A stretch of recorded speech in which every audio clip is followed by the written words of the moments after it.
Soy Marcos Rodríguez Puentes y hoy nos acompaña el doctor Leonardo Camacho, abogado penalista, a quien vamos a entrevistar sobre distintos temas relacionados particularmente con la judicatura y el ejercicio de la profesión de abogado. Doctor Camacho, ¿cómo se encuentra? Muchas gracias, Marcos, me encantadísimo estar en este espacio y agradeciéndote mucho. Me parece que es un tema bastante relevante, sobre todo con todo lo que sucede a partir de la pandemia y a partir también de los distintos cambios normativos que están sucediendo en este momento. Entonces, muy contento de estar acá. Bueno, hablábamos hace un momento de la posibilidad de que el desarrollo de el ejercicio judicial en el futuro se virtualice totalmente. ¿Qué piensa, doctor Camacho, al respecto? Mira, pues lo que sucede es que más allá, digamos, de las opiniones a favor o en contra, en muchas ocasiones las cosas salen de una manera diferente a lo que uno pueda opinar o no. Pienso que a futuro no hay nada que pueda evitar que la justicia sea eminentemente digital o electrónica. ¿Por qué? Porque en estos tiempos de pandemia, infortunadamente, como casi todo lo que sucede en Colombia, fue necesario que ese plan de justicia digital que llevaba años, inclusive décadas, desarrollándose, pues tuviera que darse la aplicación de un momento a otro. Para los jueces es mucho más cómodo atender las audiencias de manera virtual, porque no tienen que desplazarse al complejo judicial de Palo Quemado, porque es más cómodo atenderlo desde casa, porque es más fácil atender las pruebas digitalizadas, por una serie de circunstancias ya no solo que tienen que ver con el tema normativo y el tema de los principios y de los derechos, sino más un tema de lo que podemos llamar simplemente como los procedimientos o la manera de llevar a cabo el trámite de las audiencias, pues es mucho más cómodo llevarlo de manera virtual. Personalmente no estoy de acuerdo. Pienso que, por ejemplo, las audiencias de juicio oral deben hacerse de manera presencial porque bajo el principio de inmediación el juez tiene que verificar el comportamiento del testigo, tiene que verificar si tiene muletillas, tiene que verificar si está nervioso. Hay muchas cosas que no se pueden hacer a través de la cámara. Por ejemplo, el solo hecho de saber si está solo. Yo no sé si alguien está diciendo, yo no sé si alguien está escribiendo por WhatsApp, yo no sé si en la pantalla del computador en ningún programa le están dando información. Y eso es un tema importante. Ahí hay una necesidad de espontaneidad del testigo, ¿no? Exactamente. Si yo estoy acá contigo en este espacio, hay muchas cosas que yo puedo observar que a través de una cámara sería imposible. Entonces, en una cámara yo no puedo notar si estás sudando o no, o es muy difícil a menos que la cámara tenga mucha resolución, pero infortunadamente el ancho de banda y digamos todos los aparatos electrónicos pues no siempre son los mejores. Claro, en un país como Colombia uno pensaría, no solamente hay un problema por la calidad de los aparatos, sino también por la calidad de la red. Exactamente. Y ahorita, inclusive hace poco, se dio una sentencia de la Corte Suprema de Justicia, no recuerdo en ese momento el magistrado ponente, pero hay una sentencia sobre el exceso ritual manifiesto. Y era un caso de un abogado litigante, pero en la jurisdicción civil, radicó un memorial a las 4:01.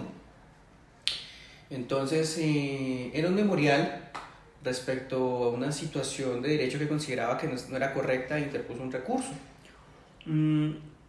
Al ser a las 4:01, pues simplemente el recurso se declaró desierto. ¿Y qué decía la Corte en su momento? Mire, es que hay muchas vicisitudes en este momento. Cuando la misma Administración de Justicia desarrolla un tema tan importante a través de distintos acuerdos del Consejo Superior de la Judicatura, entre los que implica que la justicia se va a apoyar en las herramientas digitales o las herramientas electrónicas, pues también tenemos que tener presente las vicisitudes de la red. Entonces, por más que el abogado quiera, por más que el abogado pueda, en muchas ocasiones las nuevas empresas que proporcionan el servicio no dan un buen servicio y puede pasar que yo intente cargar un archivo y no cargue en el momento que carga, valga la redundancia. Claramente lo que quería decir la Corte en ese momento es, mire, independientemente de lo que suceda, Ya con el tema de los principios, de los derechos, nosotros tenemos que respetar más lo sustancial que lo procesal. Entonces, en este caso en particular, la Corte decía, mire, es un acceso ritual manifiesto que yo le declaré desierto porque lo radicó a las 4 y 1. Entonces, es cuando la misma Corte entiende que ya estamos en otro paradigma. Ya no estamos únicamente en una justicia donde la persona iba y radicaba su memorial en físico ante la secretaría o ante la barra, ¿cierto?, del juzgado, sino que ya tenemos que tener de aquí y en adelante en cuenta todo el tema de la justicia electrónica, que ya va a ser la radicación por correo electrónico, que nos vamos a guiar a través de plataformas, y eso lo está entendiendo la misma Administración de Justicia desde el órgano superior, o desde lo que en Colombia pues se conoce como el Tribunal Máximo, que es la Corte Suprema de Justicia. ¿Eso qué nos dice? En adelante, así no queramos, así muchos estemos a favor de que existen unos principios inalienables, digamos por un tema ya de practicidad, por un tema de metodología, infortunadamente lo que se va a ver y lo que se va a desarrollar y en lo que se va a trabajar y si sigue trabajando es que toda la administración de justicia sea electrónica o sea digital y que ya tengamos audiencias por regla general que se desarrollen a través de las plataformas, es decir, audiencias virtuales, y ya por excepción audiencias que se desarrollen de manera presencial. Es más, en la oficina donde trabajo actualmente sucedió un caso muy particular con una juez de la República. Precisamente bajo lo que venía exponiendo, nosotros veíamos que había muchos testigos que era importante que la juez verificara personalmente, porque podían decir mentiras, porque podían estar influenciados, porque puede que no estuvieran solos, sino que estuvieran en un espacio donde les dieran las respuestas. Por muchas circunstancias preferíamos que el juicio oral fuera presencial. Una de las cosas que se procuran en los juicios cuando se están evacuando pruebas es que los testigos no se oigan entre sí. Exactamente. Entonces era lo que queríamos evitar. Hicimos una solicitud muy respetuosa. Dijimos, mire, tenemos muy de presente que estamos en una pandemia, que tenemos que tomar en cuenta todos los protocolos de seguridad, pero si existe la posibilidad que la audiencia se haga de manera presencial, al menos para determinados testigos. La juez nos acusó de que nosotros estábamos afectando su salud y estábamos afectando la salud de los testigos. Entonces, precisamente la juez no nos responde en memorial, porque fue a través de memorial, esperamos una respuesta a través de memorial. Lo que en audiencia ella se expande en los argumentos, pero de una manera muy agresiva, porque ese es el problema a veces también de las letras, que usted puede interpretarlas como lo desee. Entonces, ella nos decía que nosotros no respetábamos su salud ni la de los testigos, que nosotros pareciera que no supiéramos en qué pandemia estábamos. Nos trató de manera muy displicente y muy fuerte, indicando que las audiencias presenciales básicamente iban a llevar a que se enfermaran o inclusive a la muerte de los testigos y de ella. Y daba muchas argumentaciones sobre su vida personal que no puedo esbozar acá. Pero ¿cuál es el punto? Uno piensa que el juez es una institución, pero nos hemos dado cuenta que sí se ven las particularidades de la persona implicadas en el ejercicio de la administración de justicia. Y eso es un claro ejemplo de que la comodidad está por encima de principios y garantías fundamentales como es el debido proceso. Eso es lo que pues en la práctica infortunadamente hemos notado en estos días. Y ahí uno nota, me llama la atención bastante el hecho de que la influencia de los medios de comunicación y de las redes sociales en este caso, con el pavor que se ha generado en torno a la pandemia, pues hasta cierto punto justificado por supuesto, pero con un efecto psicológico muy fuerte, afecta a la administración de justicia. Uno usualmente tiene en la cabeza que los mass media afectan a la administración de justicia porque presionan a los jueces para que tomen decisiones en este sentido o en el otro, pero uno casi nunca toma en cuenta la afectación que tiene pues el periodismo, los mass media, sobre el estado psicológico de los jueces y cómo eso de forma indirecta termina afectando a la administración de justicia. No es algo que uno tenga en cuenta jamás, hasta ahora posiblemente. Hasta ahora yo creo que se están viendo los efectos, pero eso viene de mucho antes. ¿Y qué es lo que sucede? Que debajo de la toga siempre hay una persona y por más brillante que sea y más estudioso que sea, pues muchas veces se puede observar las características de su personalidad a través del ejercicio profesional. Entonces, los medios de comunicación son el más grande juez que existe. Si RCN o Caracol o cualquiera de los noticieros en el país condenan a alguien, el juez ya tiene una presión. Entonces, cuando nosotros decimos que un principio inclusive e internacionalmente reconocido es la autonomía y la independencia judicial, claramente eso no se cumple. ¿Por qué? Porque efectivamente muchos de los jueces, a pesar de que existe la presunción de inocencia, prefieren condenar por darle el gusto a los jueces y esperar que la segunda instancia o que la misma corte sean los que absuelvan. ¿Para evitar qué? Para evitar que públicamente ellos se vean expuestos. Casos hay muchísimos, pero en particular uno ve que desde la captura ya los medios de comunicación están diciendo es culpable o es inocente y están sugiriendo que lo que debe hacer el juez. En general los ciudadanos pues seguían por eso, seguían por lo que escuchan, seguían por lo que saben y por la manera en que les informan, sea una manera profesional o no. Y eso se observa mucho en la sala de audiencias. En la sala de audiencias ya cuando uno está adelantando el caso en concreto, cuando uno está verificando la evidencia y se da cuenta que lo que los medios de comunicación informaron no es cierto, así mismo es muy difícil porque uno ya sabe que si la noticia salió en X o Y sentido, así va a salir el fallo, independientemente de lo que uno haga o no, en el interrogatorio, en el contrainterrogatorio y en general pues en la práctica probatoria. Eso sí es una sentencia anticipada. Exactamente. Uno ya sabe que si en algún medio de comunicación ya salió en sentido absolutorio, en sentido condenatorio, así va a ser el fallo. Eso es lo infortunado. No estoy diciendo que todos los jueces lo hagan, pero sí hemos visto que en la mayoría de los casos sucede. Que hay jueces con carácter, los hay.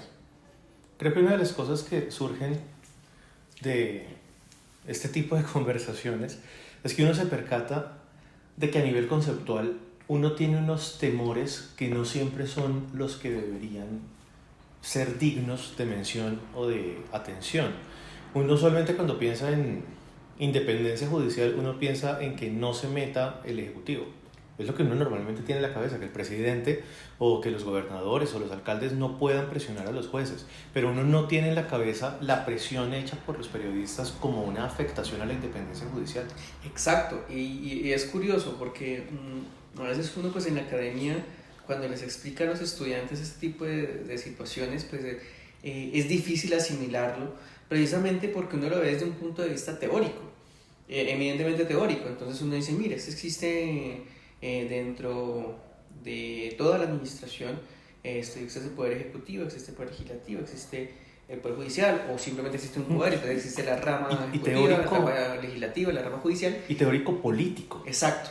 Entonces, vamos a ver que existe una independencia entre esas tres ramas del poder público, que esa es la visión actual. Y es simplemente la explicación teórica de un fenómeno. Pero cuando ya uno va a la práctica, cuando uno ya está en el juzgado, se da cuenta de que no es que tenga una injerencia del Ejecutivo, no es que tenga una injerencia del Legislativo, es que efectivamente los medios de comunicación y la opinión pública tienen un poder increíblemente grande y van a afectar muchísimo las decisiones. Es muy difícil plantear un control a eso sin caer en el extremo de la censura. Y creo que eso es lo más complicado cuando se pretende, como lo han intentado algunos estados, controlar, por ejemplo, el contenido de, no sé, noticias que se publican en redes sociales, cosas que se publican en YouTube. Siempre hay una línea gris ahí con la censura que siempre resulta complicada.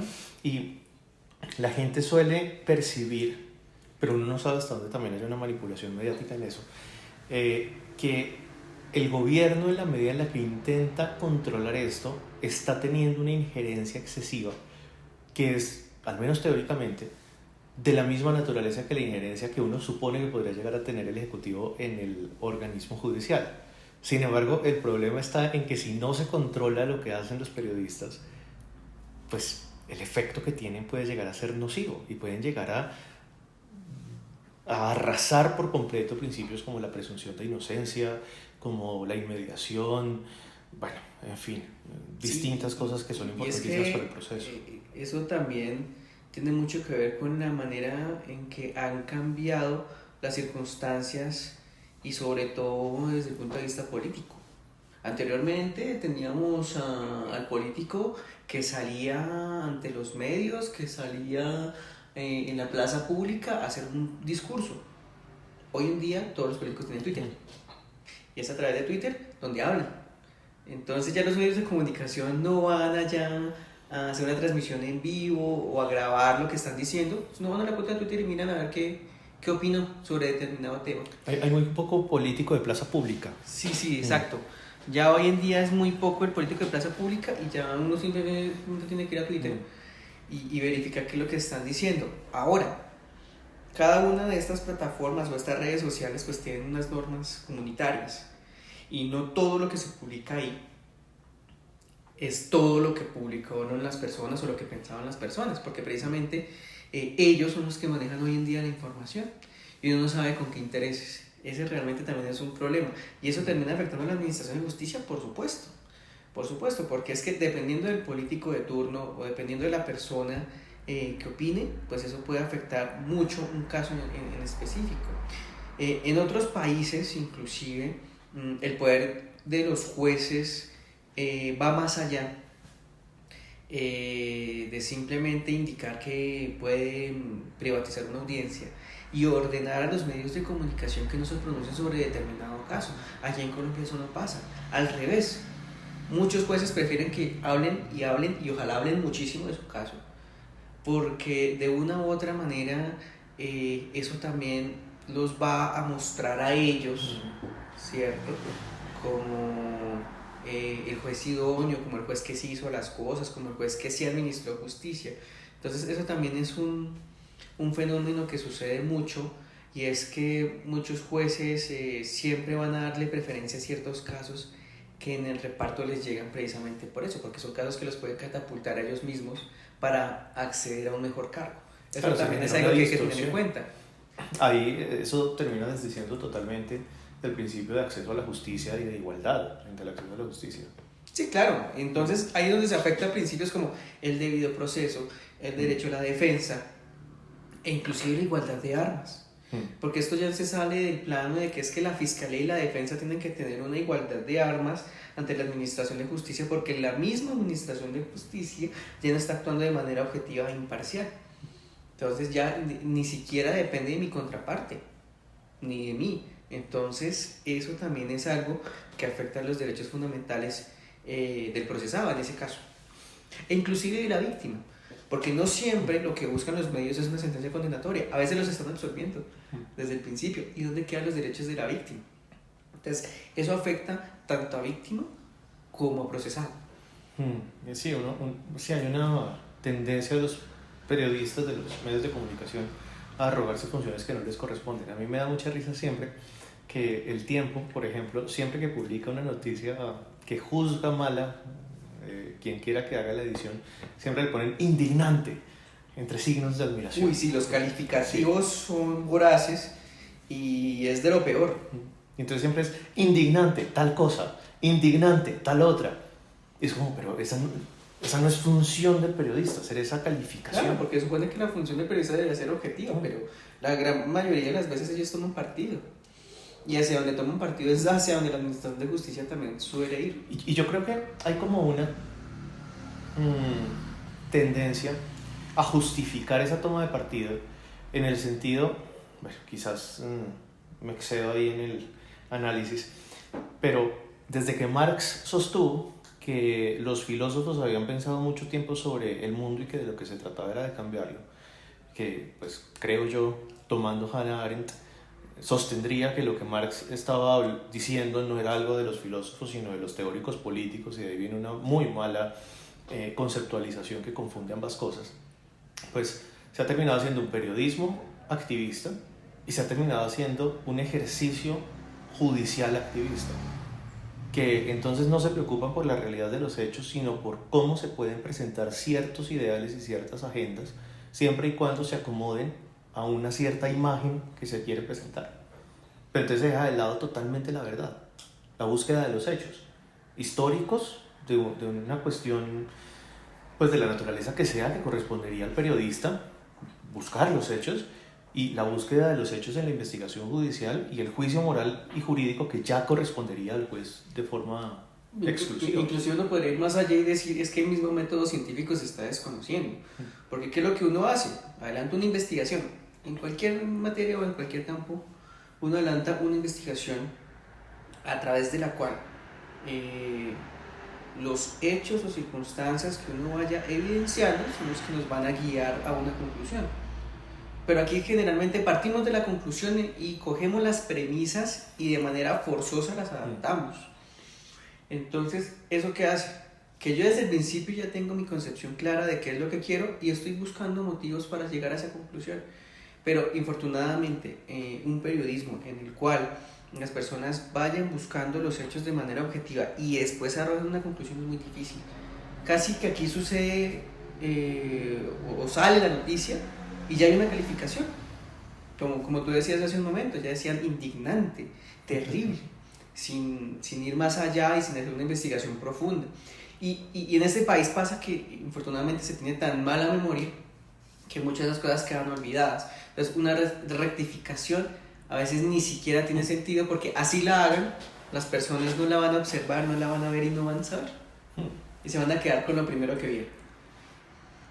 Sí, eso me hace pensar en la narrativa que tenemos en torno al conflicto.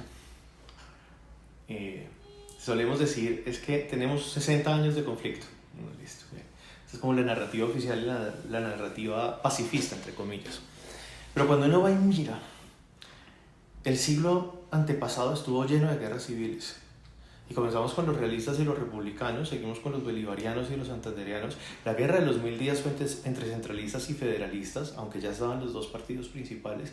Y eso, con la guerra de los 1000 días, dio lugar posteriormente a las guerrillas liberales y finalmente a la violencia. Exactamente, estamos como en una última fase, o estamos en la fase actual del conflicto, pero no son pero 60 significa, años, son no 200. significa, exacto, no significa que es que la violencia llegó a 60 años. Nosotros desde que nacimos como república estamos en guerra. O sea, nosotros nos tuvimos que independizar de los españoles y eso no fue fácil. Y desde que Bolívar, ya sea la postura política que se tenga, pero desde que Bolívar liberó a estas naciones, pues nunca ha existido la paz, porque siempre han existido golpes de Estado, nunca han estado de acuerdo. Es que desde la misma Constitución, con tantos cambios que hubo al principio, uno denota que esta república nunca fue paz, nunca fue pacífica. Bien, retomando el tema judicial, me comentaba un juez de la República que desde la implementación, creo que eso fue la ley 1369, si mal no estoy, la de oralidad en materia civil. 1395. 1395. Y después, con el Código General del Proceso, que pues ya todo se volvió procesos verbales, me decía él que antes de la implementación de esos procesos orales en materia civil, él sacaba 5 o 6 sentencias al día.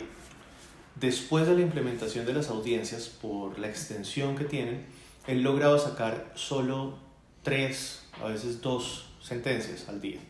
Entonces, terminaba ocurriendo que una medida que supuestamente iba a dar celeridad al proceso, terminaba siendo pues, un obstáculo para esa celeridad, y al final implicaba que los procesos se demoraban mucho más tiempo en salir, en obtener una decisión. ¿Qué opinión tiene doctor Camacho al respecto?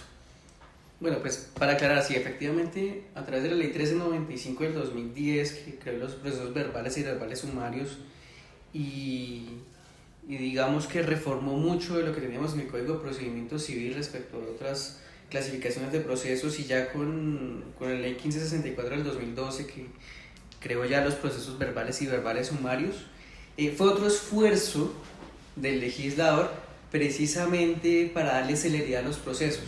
Desde hace muchos años, inclusive muchas décadas, porque el actual Código Procesal del Trabajo que tenemos también tuvo como la misma lógica, y era que teníamos que ayudar a los despachos a que superáramos esa carga y ese atraso y mejoráramos y fuéramos más diligentes.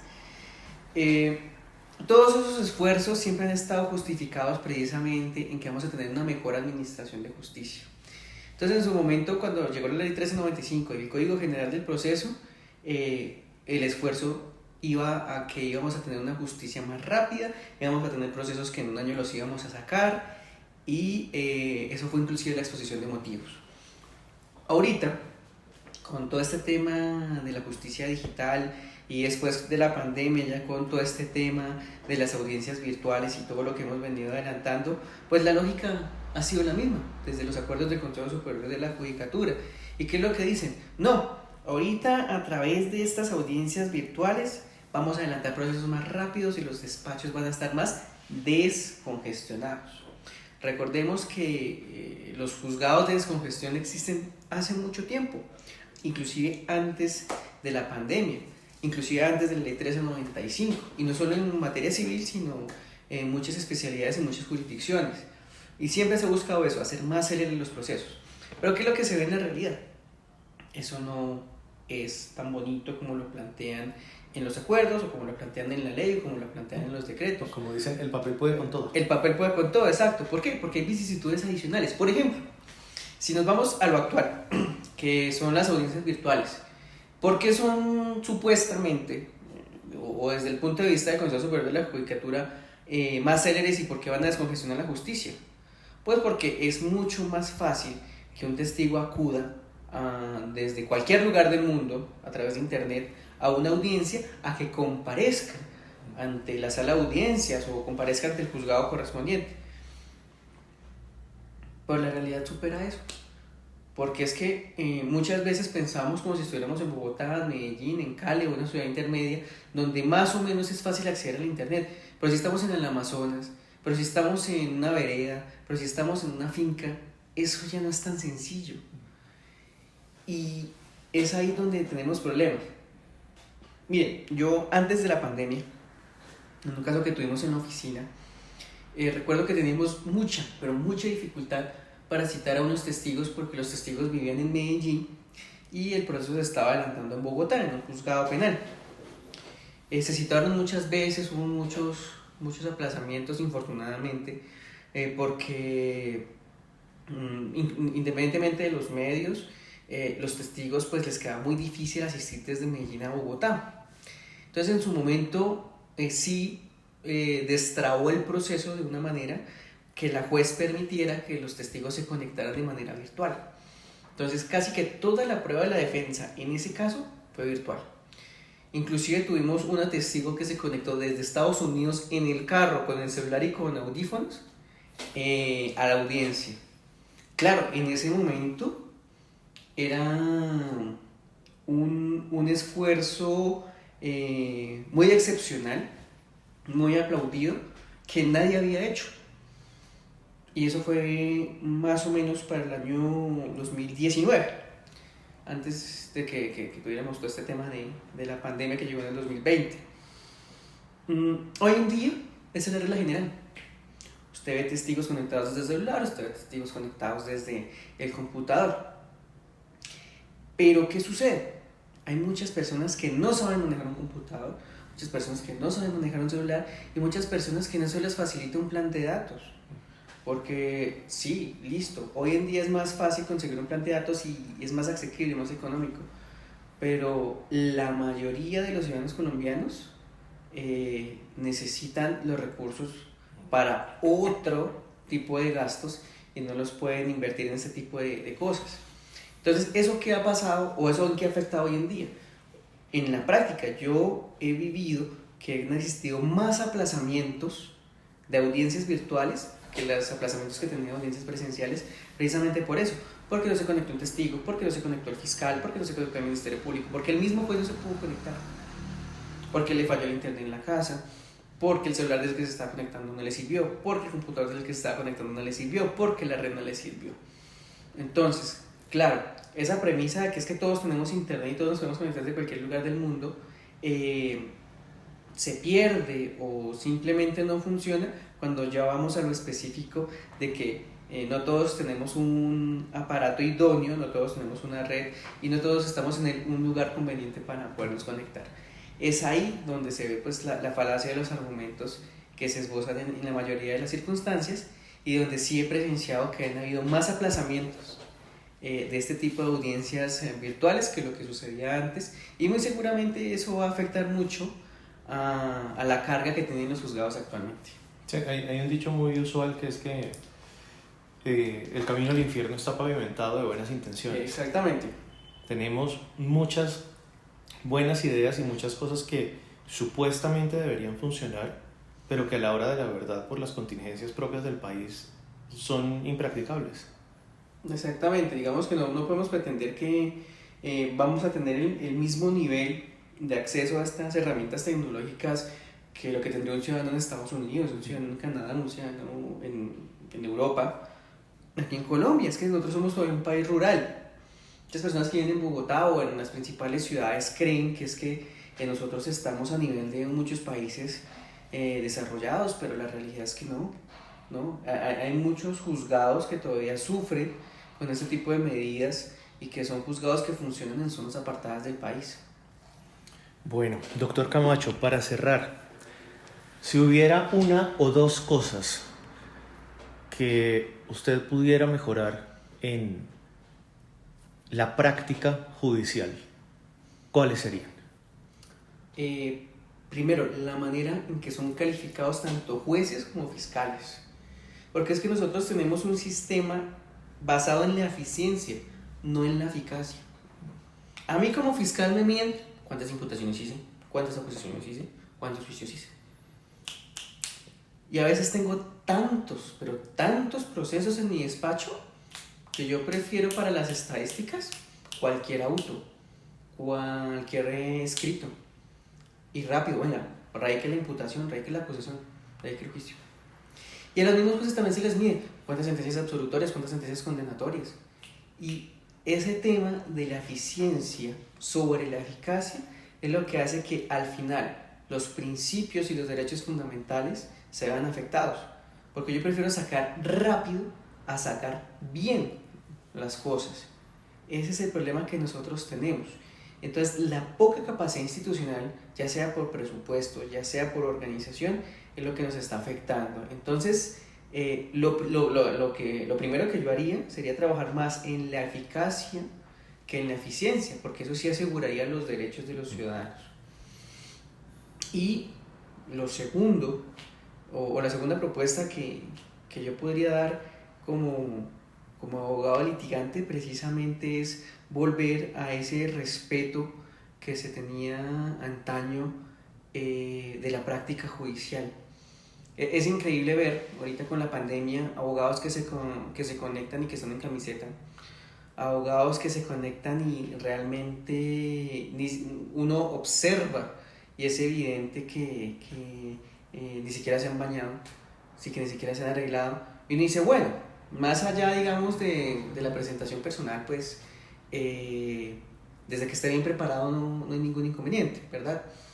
Pero ese descuido va a todos los niveles y uno observa que muchas veces en la práctica judicial se evidencia precisamente eso, que es como salgamos rápido del tema, venga, hagamos esto, y no se hacen las cosas de una manera correcta y de una manera que vaya acorde con el ejercicio de la justicia y de esa responsabilidad que uno tiene como profesional, sino es como salir del paso y hacer lo mínimo para cumplir y que de una u otra manera ya se cumpla con las cosas. Entonces, lo segundo precisamente sería como ese esfuerzo que debemos tener todos como profesionales para que se tienda a que las cosas se hagan de una manera acorde con el ejercicio de la práctica profesional que todos tenemos. Doctor Camacho, muchísimas gracias por su compañía. No, doctor Marcos, muchísimas gracias por invitarme a este espacio y muy agradecido, y pues Estaré también muy pendiente de todos estos programas en el futuro. Muchas gracias.